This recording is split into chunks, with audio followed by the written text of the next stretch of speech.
Hello, good afternoon, good morning, good ever, wherever you are. I greet you from here with my time. Yes, I'm here again, guys. I just want to do a short one to drop. Yeah, this time around, I want to talk to. Hmm. I want to talk to you guys about this our big celebrity, a very big celebrity I respect in the Nigerian industry. She's no longer she's no other person than Mrs. Ngozi Ezenu. If I don't know how to pronounce it, make una take am like that too. I know if you cut my tongue because I'm not from there. So my people, my lovely people, I love this lady so much, but it's not just because I love her that is making me to do this video. I just want to do this video to correct wetin I hear concerning the video.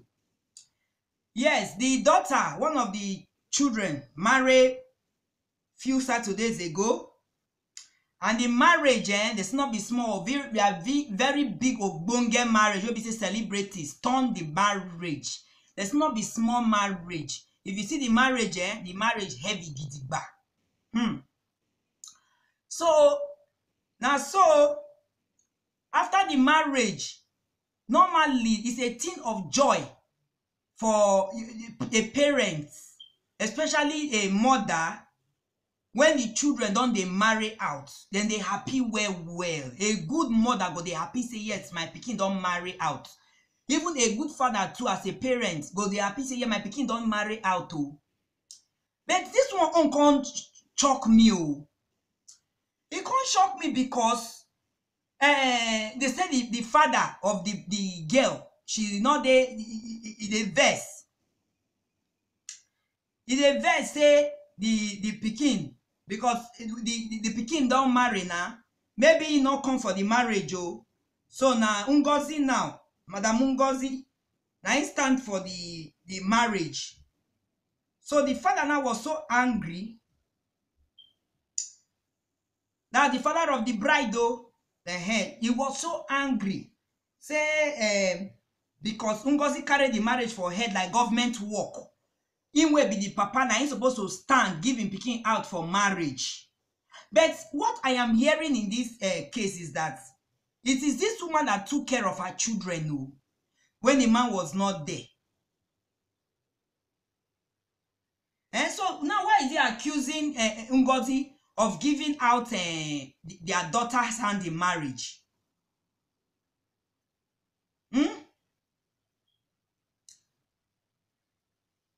Why is he accusing her? The father now said that even with this marriage, when they don't do so, this ogbonge marriage when they don't do so, say to its best of knowledge, the daughter still remain unmarried to him. As far as he no can collect bride price. To the best of his knowledge, the marriage is not recognized to him. Guys, can you imagine that? But when this woman, they suffer that time, they run a skater, they run, they train her children. You not make noise for social media. They not see your shadow, let alone to see your body. Now, this poor woman, now God don't help her, now don't bring her children now. God don't they answer their prayers, and they don't they marry, they come out one, which is every prayer for a very good parent. Now you just come carry your own come from nowhere when nobody knows, say yeah, to the best of your knowledge, not be the girl not marry. What are you trying to do? Are you trying to put a cost to that marriage? Is that what you are trying to say? The father of the bride, your own pikin. Now Africa, they talk more. Africa now see say parents, our parents, they are always right, even when they have wronged their children. They know they see say the children they right too. Even when they don't offend you, they go still want make you go apologize. Now this man no see say what he do to these children. Now we not train these children. Only this woman carry these children, they train. Now you don't see anything wrong to apologize to the daughter. I'll say, my daughter, I beg forgive me for my sins. So when I'm not there for on her side all these years, They make things amicably, and at the end of the day, now it's a thing of joy, because marriage is a thing of joy. They will now settle it inside house. He just carry come him own from nowhere. Carry him own come from nowhere. Say, to the best of his knowledge, the pikin never marry. Things they happen, oh.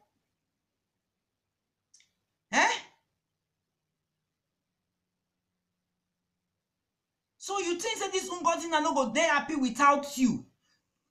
You think that she no go try as a woman to bring her children, even if man not there by her side? But thank God today say she not get wayward children. She not get wayward children. God there by her side. She train her children. Now when she done dey smile, now say they done dey want marry. Now you just come your own from nowhere.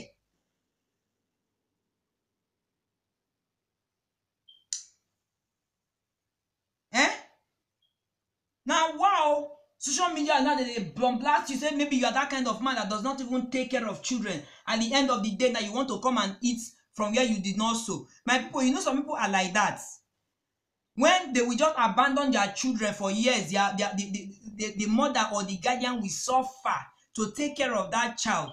Then at the end of the day, when that child don't arrive now, that time they want to come claim name. Especially men. Now men, they do that thing well. Most men, now they do that thing well. By the time you just get the belly, they go abandon you and the pikin. You go suffer, train that pikin finish. God can't help you now. The pikin can't become somebody for future. Tomorrow now, or Mr. Doctor, tomorrow now, the pikin don't arrive. Now that time they go remember, say, Mr. Lagbaja is my son. Yes, that commissioner is my daughter. Dr. Dogoroja is my son. But by that time, Dr. Dogoroja, they push truck, wheelbarrow, they do menial jobs to take care of himself, to make sure say he go school. He no one put hand for bad thing. You know, Siamo. That time you go even they curse and say you're not my child, you are a born bastard, you are this, you are that. Men, I don't know why some men are like that.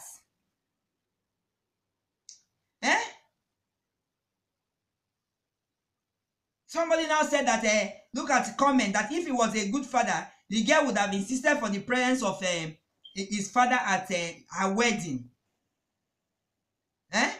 Imagine. That's what I just said earlier on. I didn't mean say they good together. Even if they're not good together, but as things don't dey like this now, he remove him pride, in ego as a man. To say, my children, I'm sorry, all these things I don't do for now since, make una forgive me. If I can't sit down on that day now, many people they do them.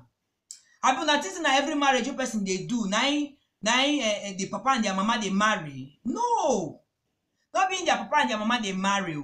Some now just because of that marriage where their pikin want to do, now they bring two of them together. After that marriage, everybody go answer in name. So they no go use their gbege to scatter the pikin happiness. So understanding parents supposed to understand, say that day na the day of joy for their children. Even if their parents are not together, but that understanding should be there. Mama, papa, make una not come F me up here. Make una make sure say una two of una, even if na to smile, counterfeit smile, face camera like this. Make them think say things they jolly well for us. Make una do them. So most people want that the way marriage today, the parents are not together. The parents are not together, but to make the children happy, they bring in understanding. Mama, remove your grievances. Papa, remove your grievances. The children will talk to the parents. I beg una, make una not come disgrace me. Because my friends will be coming, people will be coming. And all this woman is a celebrity for Nigeria. She's a big time celeb in Nigeria. So just tell me the kind of people that will grace our occasion. Not be Kurukere people go there. You understand me? So I not say maybe the man don't fuck up in his own way, but the daughter too not do her underground work very well. No matter what have happened, because I will still blast all of them too. No matter what have happened, even if the father said the father no day with una when una small and all that, this is a day of joy. Don't forget your mama na celeb.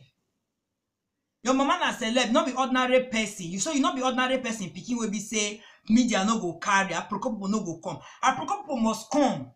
I think now the thing don't go everywhere now. Say your papa they thought say you not married to the best of his knowledge because he not collect your bride price. So sometimes too, I want to still use this to address we women. Men are the head of the house. No matter what that man have done, I know that it is painful. For a single woman to bring up a child is very, very painful. You understand? Single-handedly. Sometimes some single mothers, their baby fathers, they assist them with 1 naira. But some, they not even assist them with 10 kobo. Let alone to talk of pennies. They know they assist them. So I know that it's really, really annoying, but there is a way out to comot all this chuchu talk and disgrace for the children we want to marry. Make una just do counterfeit photograph. You understand? Just do counterfeit photograph. The one where be say not be say because of say your papa and your mama they are not together now. Maybe because they come snap together now, come mean say they go jogodo. Una not there, una not there. Maybe the man self don't marry, start another life. The woman too don't marry another person, start another life. But at least because they have children together, and to make that child, which is that very day for her, a meaningful day, a day that she will never forget, a day of joy. Marriage is a day of joy to every man and a woman that is saying I do. So for you now to make that day a memorable day for that your child, put that aside your grievances. Put aside all those your bad belly una they hold for donkey years, so una no one let go. Make una throw and put for trash. Then maybe after the marriage finish, una start from where una stop again. Now me they talk for you. Some women say their own just they too much. Not because of say your baby papa not support you when you they train the pikin. I not say it good though, but when the time don't reach now where the pikin now want to go enter man house now. When man want to come pay in dowry now, you know go come say you know me train the pikin all these years oh. Pikin papa na still in papa. Now in papa, come rain come shine. Pikin papa, we will be Africa. We be Africas. We be Africa. So even if say your baby papa abandon you for how many years, the pikin papa not do no had the pikin to suffer for the pikin. Then this pikin now won't come marry. Even the so-called pikin self, he no go fit call him papa. One time don't they reach say papa, this thing what you they do, so I not like him. You don't abandon us for all these years. Now only mama take care of us. Now mama pay school fees. Now mama na buy clothes. Now mama na pay house rent. Mama na do everything. Thank God you know put for my body oh. But I want maybe say you go give me that papa blessing. There is no way a woman can take the position of a man. Mama blessing day, papa blessing day. There is no way. Me, I not go agree that one as an African person. Even if you are a single mother that single-handedly brought up that child, and the man did not contribute a dime to the upbringing of that child. What I am trying to say is that on that very day that your child that you have single-handedly trained is getting married, remove all those una bad belle una don dey hold for donkey years. Throw am for one corner first. Make two of una talk about that una pikin when you want marry. Make the man still give him pikin in blessing.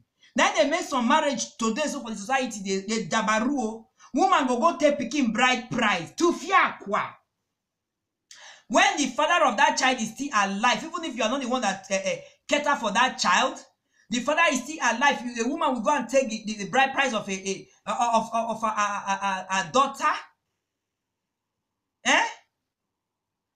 Or the woman will go and buy father when the father of that child is still alive, because say the pikin the pikin papa not train the pikin. You will come go buy papa. We will come stand in say making come stand for the pikin. Even if we are talking of we Africa here, we get tradition no. Even if you are remarried to another person, because I want to use this topic now to address so many things. Even if you are married to another person, Which is the stepfather now to this your daughter, or the stepfather now to this your son, as far that your baby father is still alive, your stepfather has no right, even if they ain't trained that speaking. Your stepfather has no right traditionally to go and stand in for your baby, because that your baby father is still alive. No matter where that baby father did, you need to find out that your pikin, you need to find him papa. Say time don't reach, oh, I won't go take a wife now. Oh. Papa, time don't reach, oh, man don't they ask me, say my flower too beautiful, oh. Now when the flower too beautiful now, and me too, I like this man, so when he won't enter my garden, so I want to accept the man as my man, oh. So papa, comot all the grievous things where you, even if the papa they abroad. If na where money dey, the papa go fly come from where, even if not they marry the woman, he go come that in pikin marriage. He go come stand because the man still dey alive. To me, oh, small when I know for tradition, and they see all these things like arrow. Even people they call an arrow abomination. Now so I tell Siam, say your pikin papa go still dey alive. Your pikin papa go still dey alive. Your pikin won't marry now, you will go buy papa, or your stepfather go come stand for you, say make him stand for the pikin collect bride price. I'm not sure say it good like that for tradition, no. I don't know how it is in white way. And I'm talking of tradition. We Africans that we are traditionalists. You understand me? I don't see that it's a good thing at all. Even if you and your baby papa no they do good, no they sweet. When marriage come, throw away that bitter pill when it don't they hook you for throat. Just try throw am. Then after una don't finish the jollification, we make una na two of una born that pikin. Una come fit start afresh again from where una for stop. Take maybe if una stop from like Genesis to John. Then after the marriage, after that celebration, una start again from John when una stop to Revelation to end, to continue the enmity. That's what I am talking about here. The little I know about tradition. I know it is painful, oh, that you will take care of your child single-handedly, and tomorrow now the girl they marry now or the boy they marry now, papa go come to say go come sit down gidigba make it collect bride price. I know that is painful, but when you want to look at it in the African way, I don't see it wrong for a baby father that is still alive not to come for the baby's marriage celebration, to give his own blessing to that his child. That is what I am talking about here. Because when I see this Ngozi video now where they go up and down, I don't really know what happened though between two of them. But the news they say the man done the verse, said to its best of his knowledge, the marriage is not recognized. It's not a good thing. It's not a good thing. When we say maybe the papa now done the verse or the mama done the verse, we talk of marriage here. That is why you see that sometimes you will see marriages that the parents are not together. Before you know, women when they too do sabi, most women too do sabi. ITK, I too know. They want to be everything. Oh, they were talking about they're training pikin. No, this one, that one, do that one. No. Now when time don't reach, now when they want to do marriage, they go still want to go collect bride price, or they go find their uncle where come stand in as papa for the girl, or they go find who go come, they go pay make it come stand as papa for the girl. At the end of the day now, tomorrow now, the man now that is really the father of the child go come here say pikin don't marry. Before you know now, if you can go talk one or two things, I make many of all these marriages not they last to because me as you see me, so I believe in tradition well. Many of all the marriages not they last because we women say we too they do. Then too they do, women too they do. 90% of women they take advantage of any situation they see.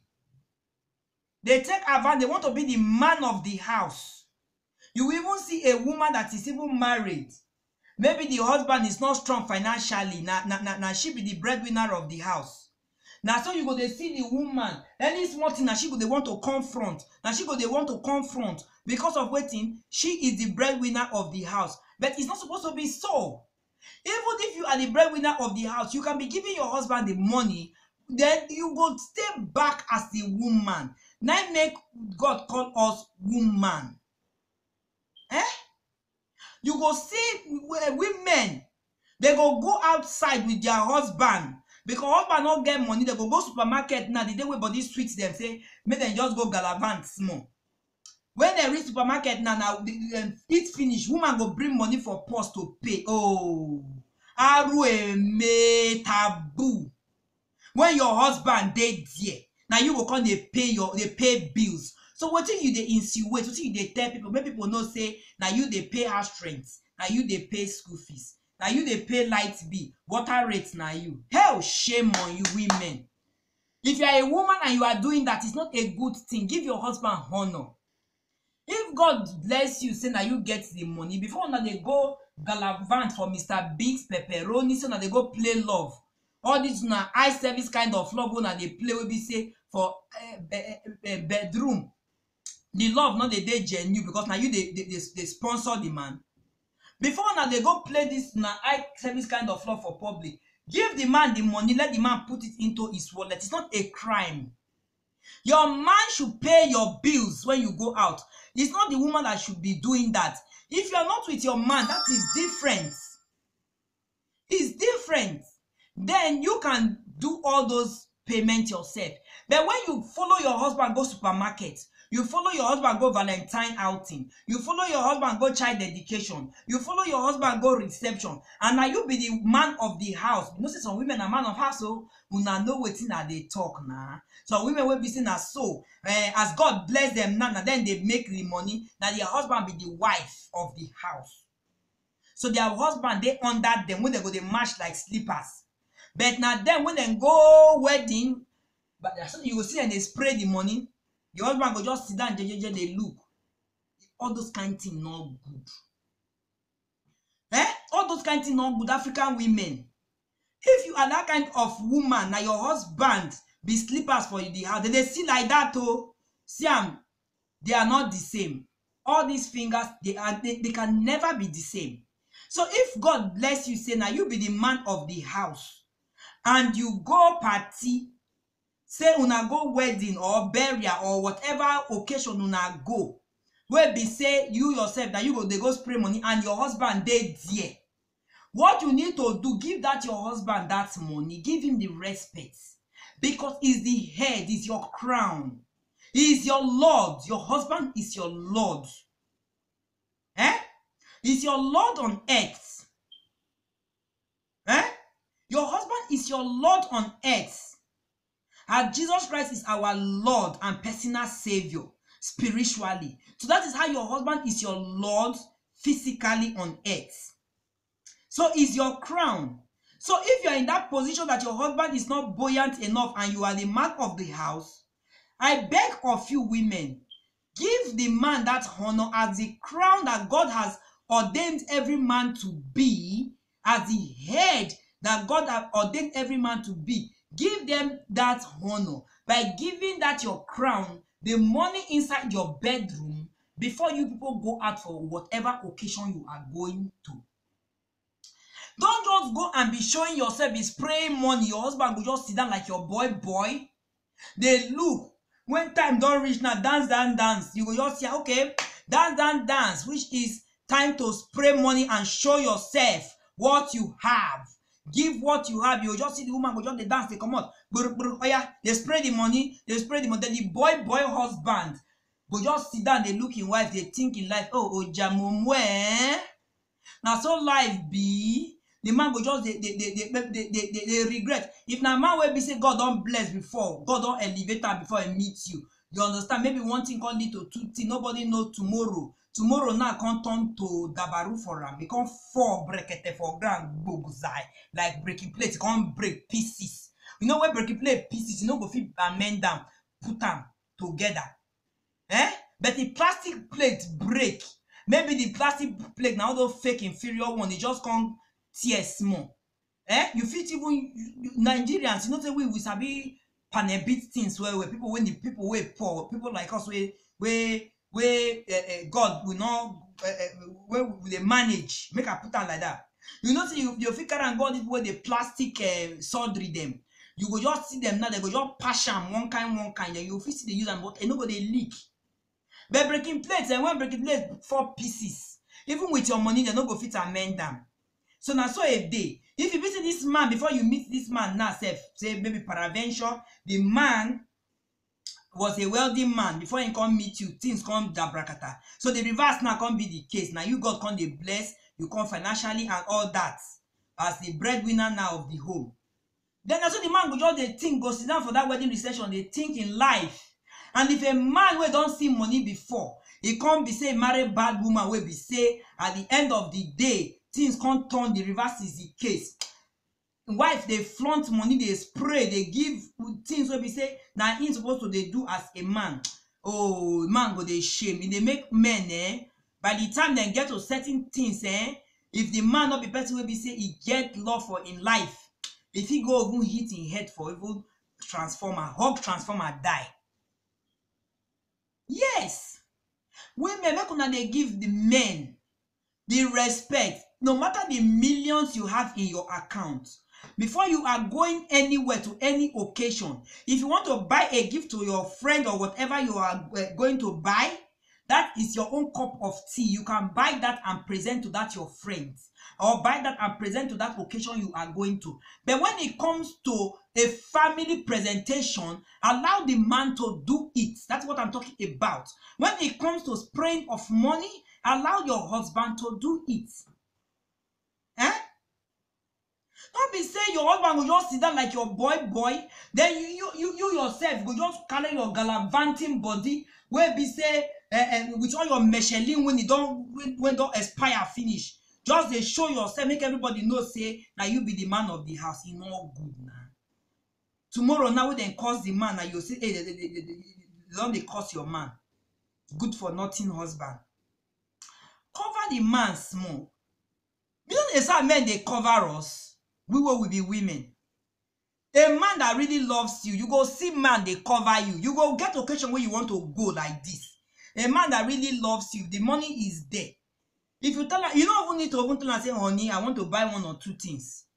If the money is there, we just give you. At first in a family occasion or occasion 1 or 2 they go. Because he go want that you be in handbag. So he go want make you look tantalizer, make you look glamorous for him in the eyes of people. And well-wishers that will be coming for that occasion. Most men, they cover their women. Even if not small, then get safe. See that there be calendar end where they earn 20,000 naira at the end of the month. They go plan towards that occasion. They go save small. But the one with their money rich, they go give the woman to make the woman dress well. Most of our child dedication, we know they say our husband they cover us. Go give us money, make we go make hair, make good clothes, make blouse, depending on what you want to buy. Make you look good. A man not even mind himself to even wear old clothes when he gets to go, but make he put that in wife first. A man that truly loves his wife. So when the reverse is the case, why women no go they do like that? I don't see where we say the man nothing meets up. He wear wetin him get before, but he try make the new baby where they go church and in wife make them look good. Because it's their pride. He work for his family. So it's pride for him. Even if he's not wearing a new cloth, men don't care. Men don't care. Whether he's wearing an old shoe where we say alignment don't scatter the soul. They not care, they go wear and like that. But make their wife wear new about maids, they go where they go. To bring pride. I beg una women, I make una they change small with this black skin. Those of una wey be say una get God bless for marriage. Where God bless for marriage, we be man of the house. Make una not dey disgrace una husband. Make una dey give una husband the money for backyard. Nobody go know, because if you not tell person word say, see am, na me give my husband that money wey dey spray, they no go know. If una two do am inside house, nobody go know say na the woman na do the give the husband. Make una dey do am, not be crime. Not be only man dey give woman o. Not be only man dey give woman. Woman too dey release. Release if you have it. My lovely people. Not be only man. So release if you have. Give to your man. Spoil your man. Buy him gifts. Take him out. Take him out, but don't pay the bills. Give him the money in the house before you go out. That's what I'm talking about. Don't pay the bills. It doesn't show good home training, and it's not respectful for a man. Making they pay the bills. No matter where una wan go, anywhere you want to go, even if na ticket you dey buy, say una with your own money, make the man dey do am. Now me I dey talk. Make him dey do am. Not be so you no go dey do if you want to do, but what I'm saying is that when two of you are there, give him that respect as a man to do. So that is the video I said let me just come and drop.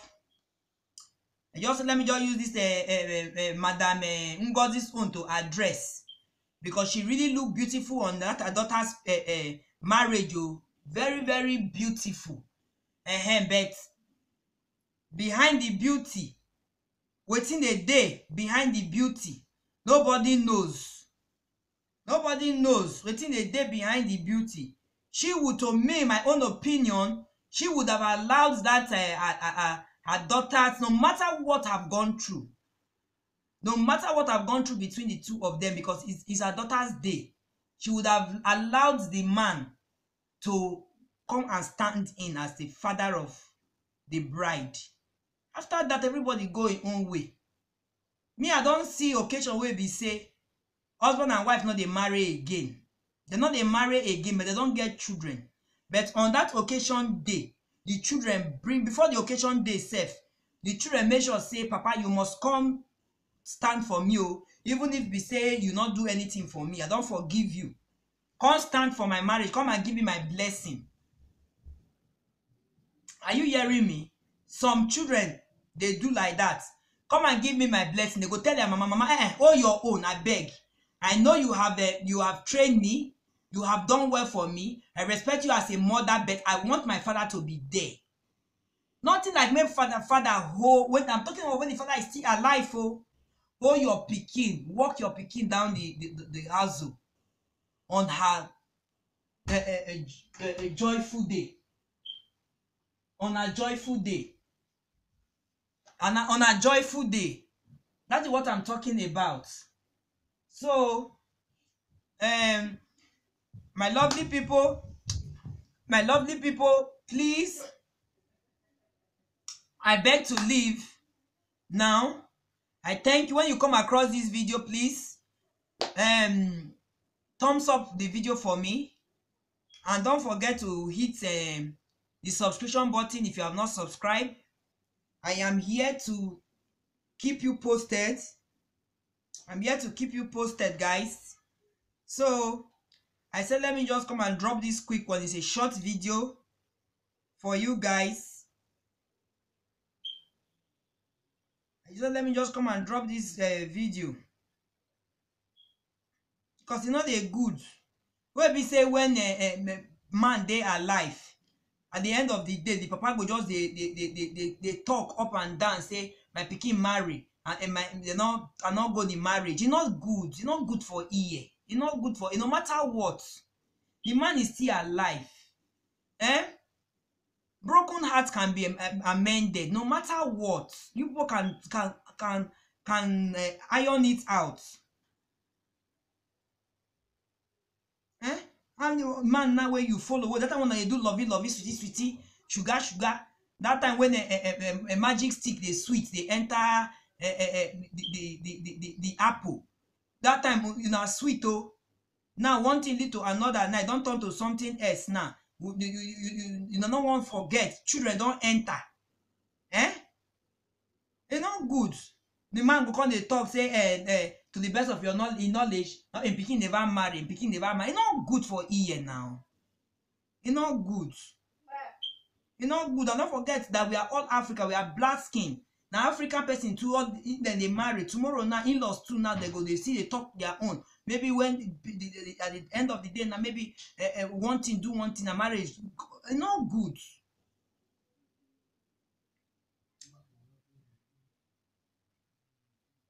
No, they said the fact to the best of his knowledge, the child is not married to him. Eh? That the child still remain unmarried. Ngozi, not good though. Not good at all. I know you have your money, you have your reasons, but you would have allowed your baby father to be there. Eh? Baby father to be there. Happy married life to your daughter. Her name now Ogechukwu Ezenu. I wish you a happy married life. Oh, more blessings. Children will surround you guys table. You understand? I wish you guys happy married life, but try and